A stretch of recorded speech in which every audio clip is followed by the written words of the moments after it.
असू दे. ते पण जास्त घेतल्यामुळे जे आहे अनेक वेळेला ज्या भाषणामध्ये जो दुहेरी भाग येतो ना विसरण्याचा, तो पण त्याचा परिणाम असू शकतो, नाही असं नाही.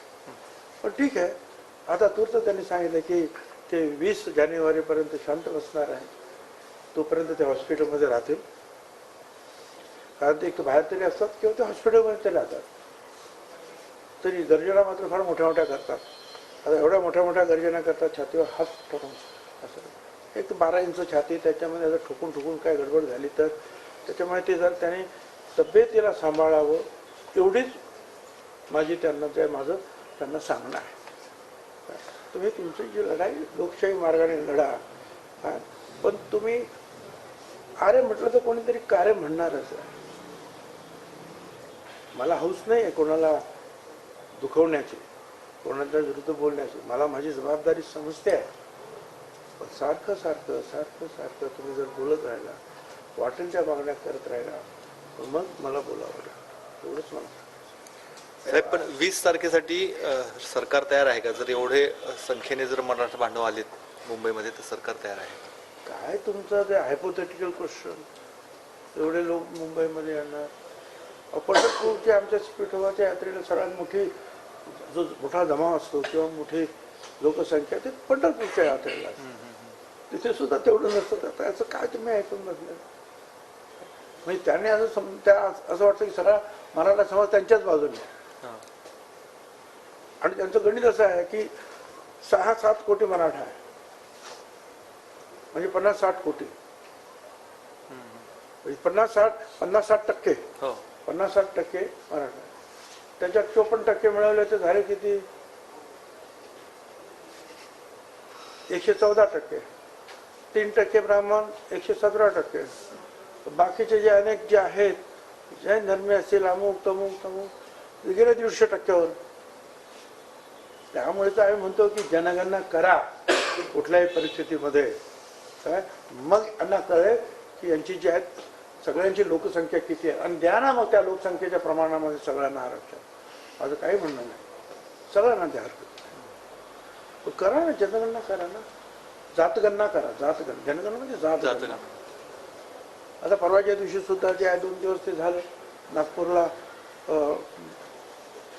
त्यांच्या एका प्रवक्त्याने सांगितलं RSSच्या की जातगणना का करू नये. पण ताबडतोब दुसऱ्या दिवशी दिल्लीतून त्याचं एक्सप्लेनेशन आलं की ठीक आहे, त्याच्यातून जर काही चांगले फायदे होणार असतील आणि प्रश्न सुटणार असतील आणि वितंडवाद होणार नसतील तर जातगणना करा. तर माझं परत सांगणं आहे की जे मी 91 सालापासून समता परिषदेच्या माध्यमातून दिल्लीच्या रामलीला मैदानापासून मी मागणी करतो आहे की या देशामध्ये जातगणना करा, म्हणजे मग सगळ्यांना जे आहे कळून येईल. आणि तुम्हाला एकच सांगतो की या सगळ्या हिंदुस्थानमध्ये वेगवेगळ्या राज्यामध्ये कुठली तरी एक जात ही मोठी असते, म्हणजे सिंगल एक जात, मग ती मराठा असेल किंवा पाटीदार असेल किंवा जाट असेल, कापू असेल, जी काय असेल, पण ती कुठलीही जात कुठल्याही राज्यामध्ये 16-17% वरती अजिबात नाही,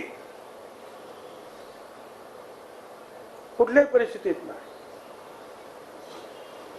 आता हे बाकीच्या आमच्या ज्या सगळ्या ज्या आहेत आपल्या ओबीसीच्या जाती, त्या लहान लहान जाती आहेत, त्या 374 जाती आहेत. तो एक वर्ग आहे, क्लास आहे. 374 जातीचा एक वर्ग आहे. मराठा एक जात आहे, समाज आहे, म्हणून तो सगळ्यात मोठा आहे, हे मान्य आहे. पण ओबीसी 374 जाती मिळवल्यानंतर जे आहे ते 54% होतात. बिहारमध्ये ते 63% झालेले आहेत. तर ते त्यांचं जे आता त्यांचा अभ्यास आणि त्यांचं गणित आणि त्यांची समज, हा ज्याचा त्याचा प्रश्न आहे. हळूहळू त्यांचा अभ्यास होईल असं आपण समजून चालायला हरकत नाही.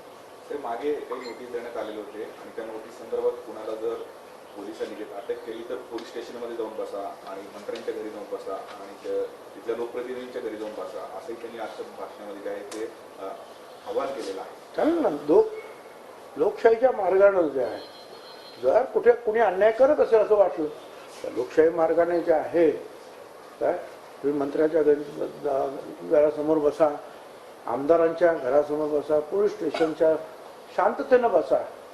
त्यांची घरं पोलीस स्टेशन जाळू नका, शांततेनं बसा.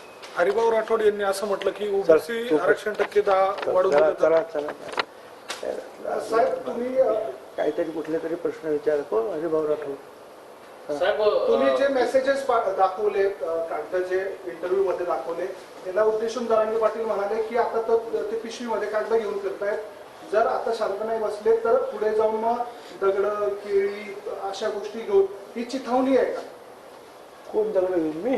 नाही असे मग दाखवायला लागतील पुढे, अशी वेळ तुम्ही असं बोलतायत म्हणून त्या शिव्या दिल्या गेल्या आणि मग पुढे मग दगड वगैरे अशा गोष्टी येऊ शकतात, मग ते दाखवत हिंडावं लागेल. अरे दगड तर त्यांनी अगोदर हातात घेतले आणि म्हणून तर 80 पोलीस जे आहेत त्या आंतरवाली सराटीमध्ये जे आहेत ॲडमिट झाले महिला पोलिसांसहित.